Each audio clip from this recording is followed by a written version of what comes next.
Hello and welcome to Working Scientist, a Nature Careers podcast. I'm Julie Gould. We're starting off a new series of episodes where I'll be sharing stories from female scientists in Latin America.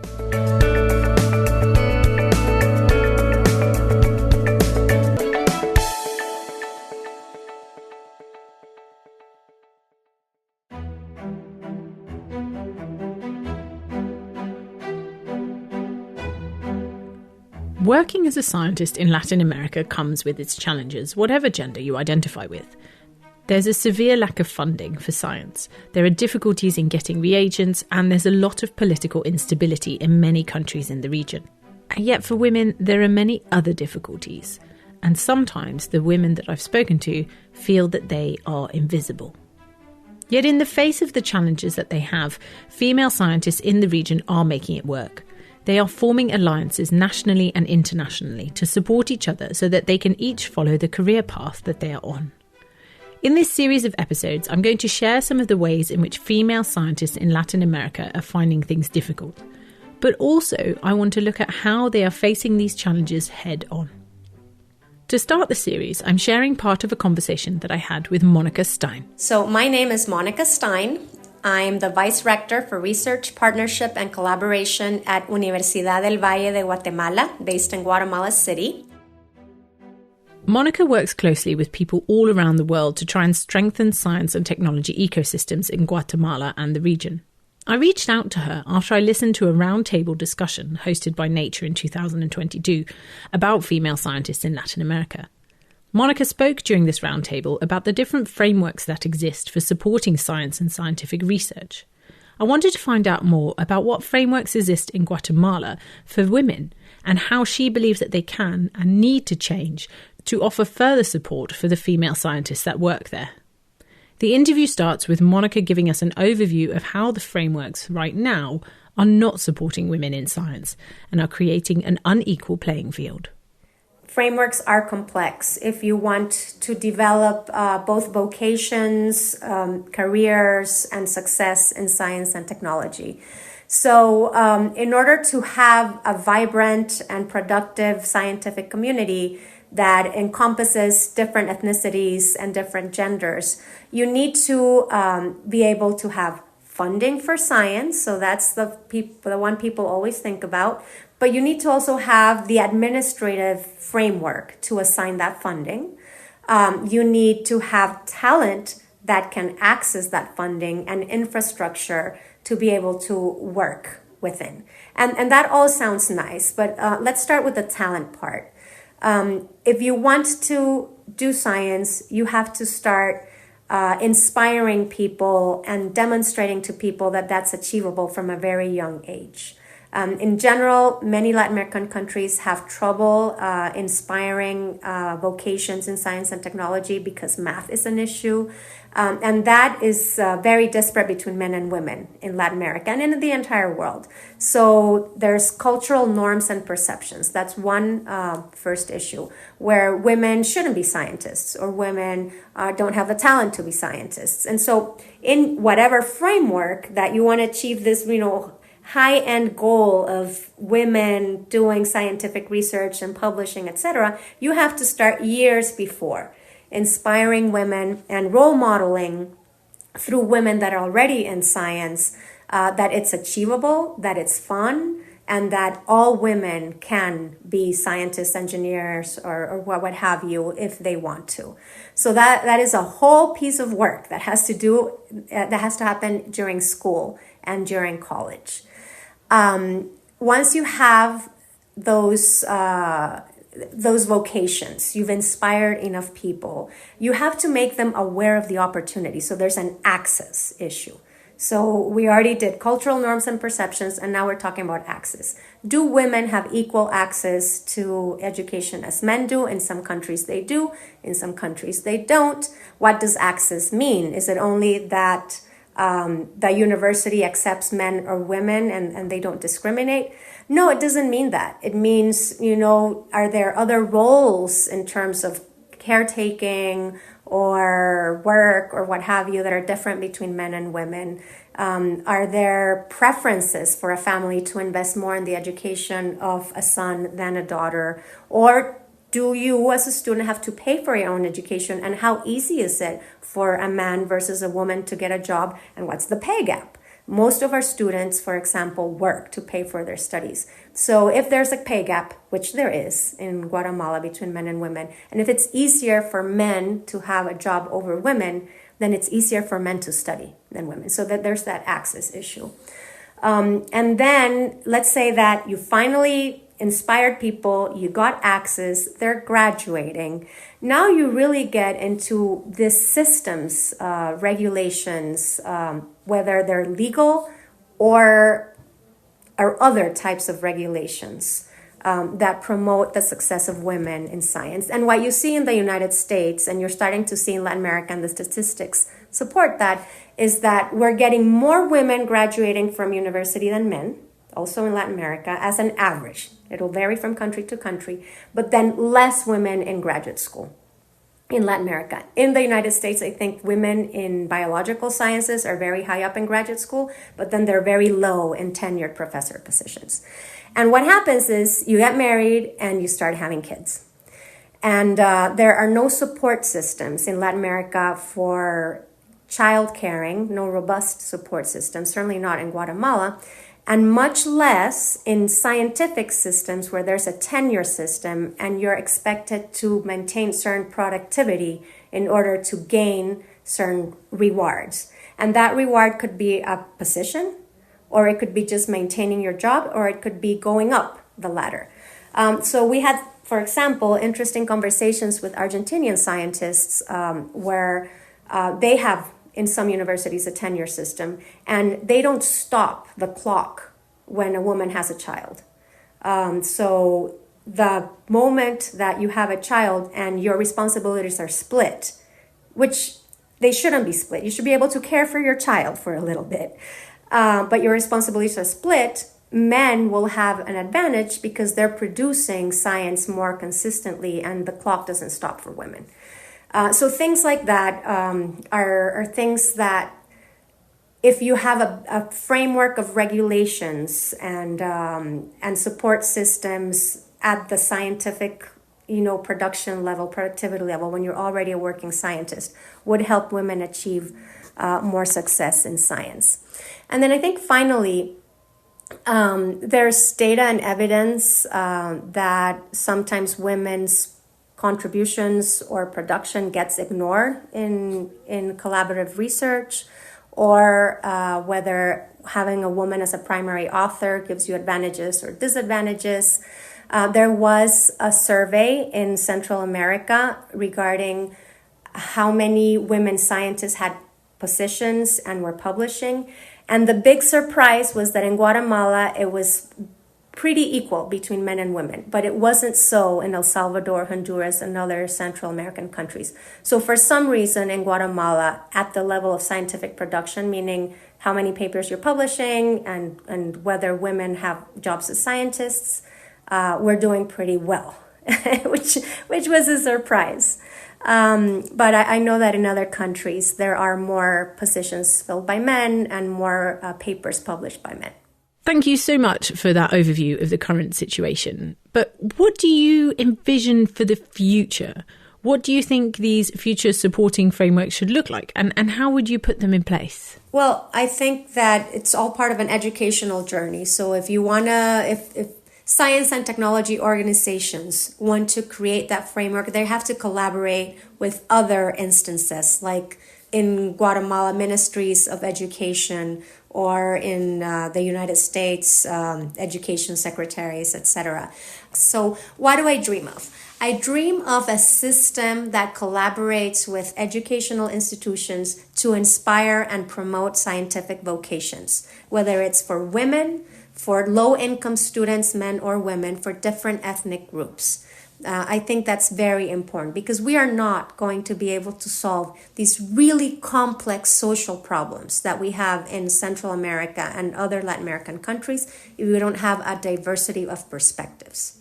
I firmly believe that science can inform complex social problems because evidence-based decision-making is the best kind of decision-making. So we have to include people. I dream of a system that will facilitate access to education. And it's not only whether I don't discriminate in my admissions, it's whether I am providing the pathways. For example, here in Guatemala, in the highlands where there's a larger indigenous population, our university has a high school. And you can get your scholarships from the high school level so that you're prepared and to go to university, and that transition is less difficult.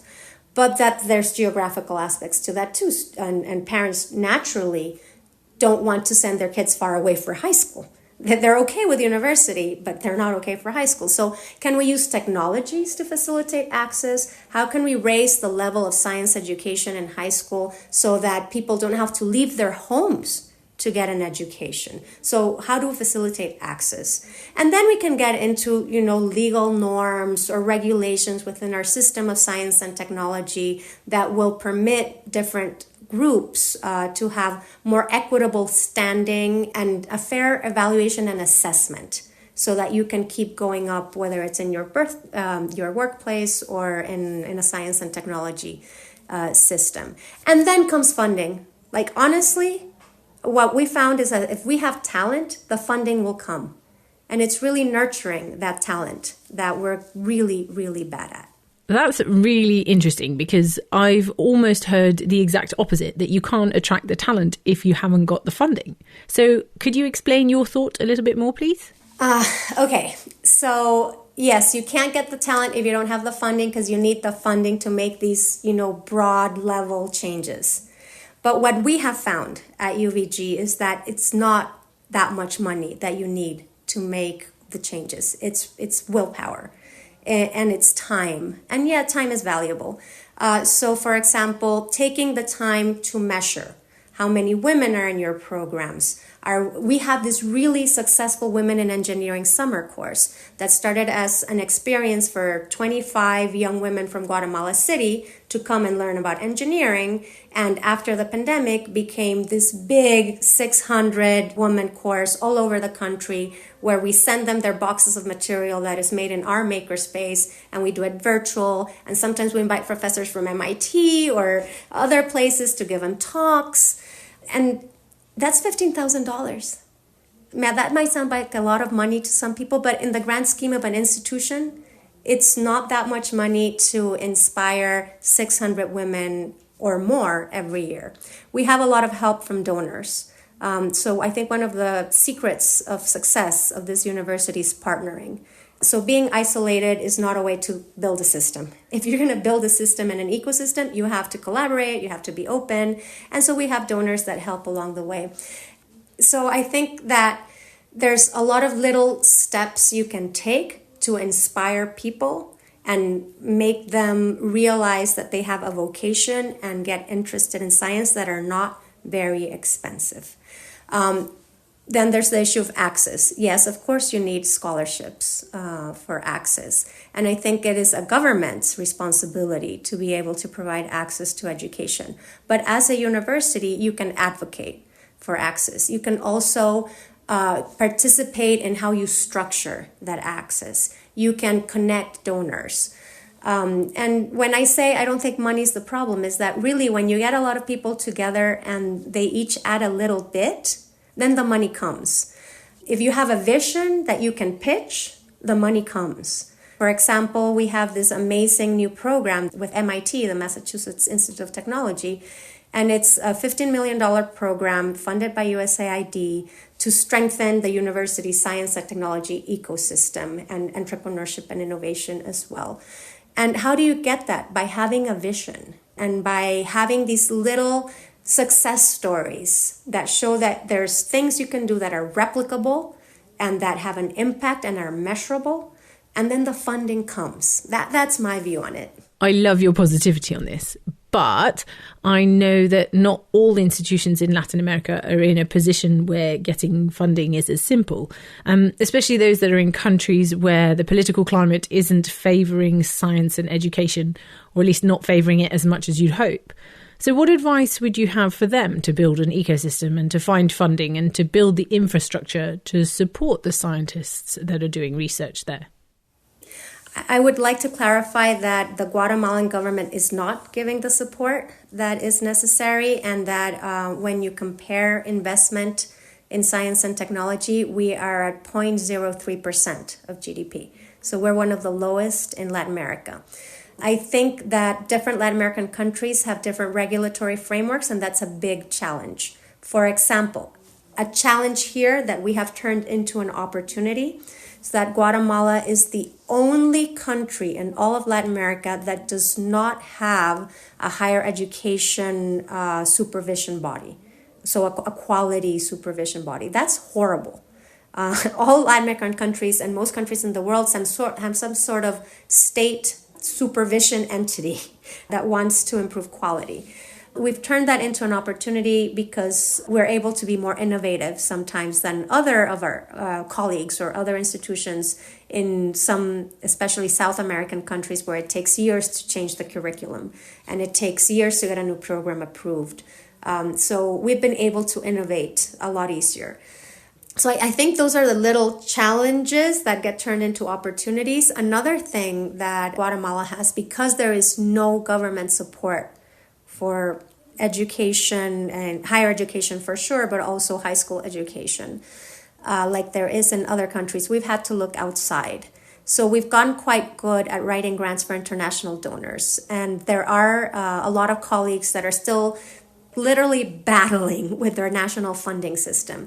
And if you don't diversify your funding sources, you have less capability of saying yes or no to different things or charting your own path. And I think it's hard to diversify your funding sources, but necessity is the mother of invention. We've started, so at UVG, we sell scientific services. And since 2010 to now, 50% of the operation of our research institute comes from sale of scientific services because we couldn't survive on the overhead of grants. We've been really bootstrapping this, and maybe that's why I'm so optimistic. I think that challenges should be turned into opportunities, and I am very cognizant that there are a lot of hurdles in other countries where the regulatory frameworks are really rigid. And Guatemala, because it is such a poor country, has more access to international funding than other countries that are more well off. So my advice would be try to turn every challenge into an opportunity. Look outside the country, look at what that challenge can give you flexibility in another way, and partner. We learned a lot of these things by talking to other people, talking to people in developed countries and in not developed countries. Partnering is the way to go. Okay, so with that in mind, what have you learned and incorporated from other countries, other institutions that you are using to work towards and build a framework that supports female scientists in your institution and in Guatemala? Absolutely. I think one of the biggest things for us was learning from the development space, which is different from the scientific space, what a gender analysis does and how to do it and how you change projects to include a gender perspective. So they have dimensions of gender challenges, ways of addressing them. And when we started incorporating those dimensions of gender analysis and then actions that mitigate the effects of that disparity into what we did, we started getting results. So we've learned from the development space in terms of how to streamline gender perspectives into what we do here at UVG. In terms of regulation, I wish I could have a lot of success stories. It's really hard to change regulation. And we don't have a merit system. In Guatemala, our National Secretariat of Science and Technology doesn't even have a merit system like in Mexico or Colombia. So one of the things we've been doing as a university is try to propose a merit system so that scientists that have gone through more training or more projects can access bigger pots of funding, etc. And I think that if you learn from other systems, like we've been learning from Colombia, from Argentina, etc., you can try to construct a better one. It's not changing one, but building one from scratch. That has been really hard. It's been over 10 years in proposals and going back and forth. And we still don't have a clear system for measuring science output in different institutions from our Secretariat of Science and Technology. We've partnered in some really cool initiatives. So we've partnered with European Union initiatives for gender in Latin America in educational institutions, also with a German cooperation specifically for gender for science, for STEM, science and technology, where we've been able to talk not only with the European models, but talk to the different local models. That's been incredibly enriching. And it also creates a network of women that you can talk to and that are having the same challenges. And what most of them have done is, of course, raise awareness. So raising awareness is always the first step, but gathering the data so that your awareness raising is more impactful. And then piloting different programs where they're changing little parts. So they're changing how something is awarded, or they're changing how they're selecting participants, or they're changing the topics that are approached in certain conferences, etc. And so all of that has been lessons learned. And I think it's all very fluid and very dynamic. So we have WhatsApp groups, we have exchanges, sometimes we'll have, with the German cooperation, for example, a roundtable to keep that conversation going. And I think that those linkages are what makes this fluid conversation advance. So I'm getting as a very prominent message under everything that you've said to me so far today that networking is invaluable, both for individual women's careers, but also for the job that you're doing.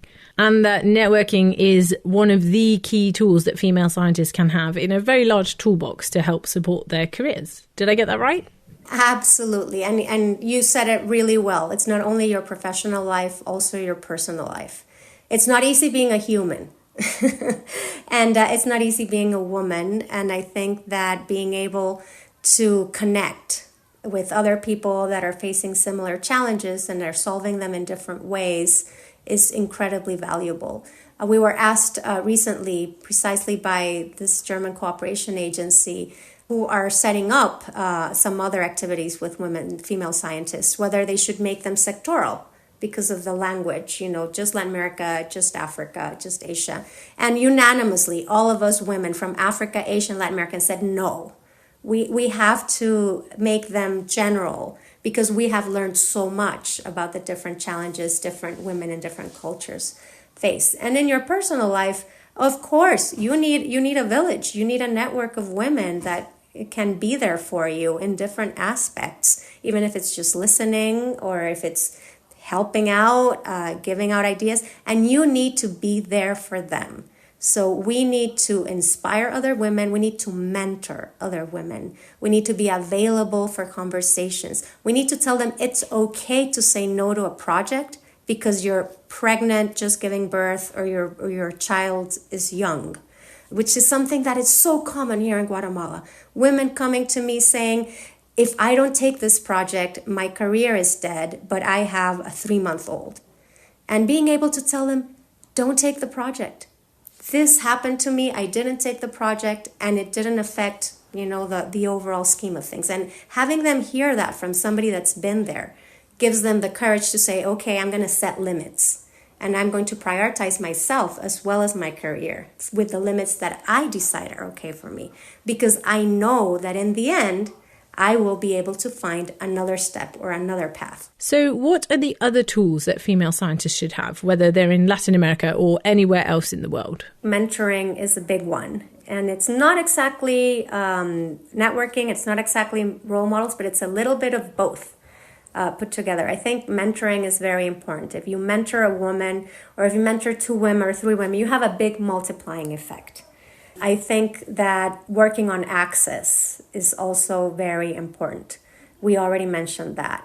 And working on regulation. So you have to be able to propose and the changes you want to achieve, or write the grants that include the stipends, the scholarships, etc., that you are going to then be able to give. But I think motivation is the driver. I think inspiring people from when they're very young is the biggest driver. And we can all do that. And can I add something? We focus a lot on women, but we forget the role men have in all of this. And if you role model to men and women in positions of power, men start recognizing that it's normal to have women in positions of power. If you sit women in decision-making tables, then other men will start respecting female opinions more and more. So I think there's also work to be done in role modeling for men as well, women scientists, and also to intentionally include women in decision-making roles and decision-making bodies to showcase that women do belong in the boardroom, in the CEO seat, in, the Secretariat of Science and Technology. Okay, my final question for you, Monica, then is, do you have any other advice for young female scientists? I think the only thing left to say is that there's no cookie cutter woman scientist. There's no one single way to approach science and do science. That was a big one for me. I thought there was a single path. You got your PhD, you got your postdoc, you got your tenure, otherwise you're a failure. It's okay to be a woman scientist in teaching. It's okay to be a woman scientist in industry. It's okay to be a woman scientist in management. Because as long as you're having impact, and that impact is fulfilling you and also contributing to building a better ecosystem, you are a woman in science. And I think that's very important that women internalize, that there are many ways to be successful at what they want to be. Thank you to Monica Stein from UVG in Guatemala for speaking to us for this episode. There were many topics that Monica covered, from funding to childcare to supporting the development and inspiration of female scientists at school level. And we will hear from women who are working on these things in the upcoming episodes. Thanks for listening. I'm Julie Gould.